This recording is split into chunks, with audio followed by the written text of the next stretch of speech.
मुंबईचा महापौर शिवसेनेचा आणि ठाण्याचा महापौर भाजपचा असेल तर आम्हाला मान्य आहे। शिंदेंच्या शिवसेनेचे खासदार नरेश म्हस्के यांनी हे वक्तव्य केलंय। शिवसेना भाजप महायुती म्हणून आम्ही राहू असं नरेश म्हस्के म्हणाले।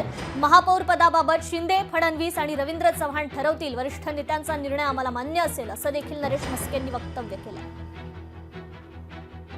आपल्या सोबत खासदार नरेश म्हस्के साहेब आहेत। म्हस्के साहेब सोबत लढलेले आहेत, मात्र आता महापौर पदावरून कुठेतरी वरचढपणा बघायला मिळतोय। एक हाती शिवसेनेला सत्ता ही ठाण्यातून मिळालेली, 75 पेक्षा जास्त जागा शिवसेनेला मिळाल्यात। काय तुमचं मत आहे?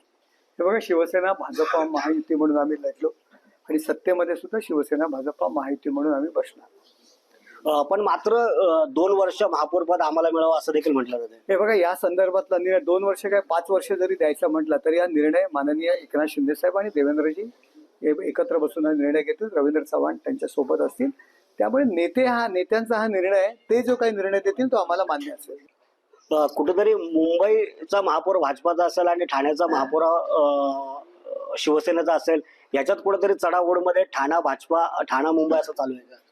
याच अशी जर तुम्ही चढाओढ म्हणत असेल तर मुंबईचा महापौर शिवसेनेचा आणि भाजपचा महापौर ठाण्याचा महापौर भाजपचा चालेल, आम्हाला ऍक्सेप्ट आहे असं जर तुम्ही म्हणत असाल तर।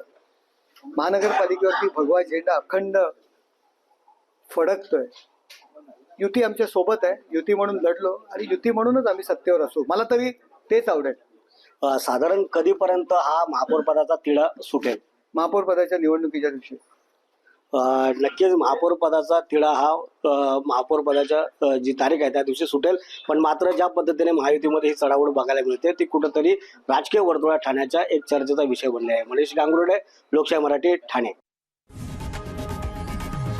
लोकशाही मराठी ऐका, पहा, जागरूक रहा।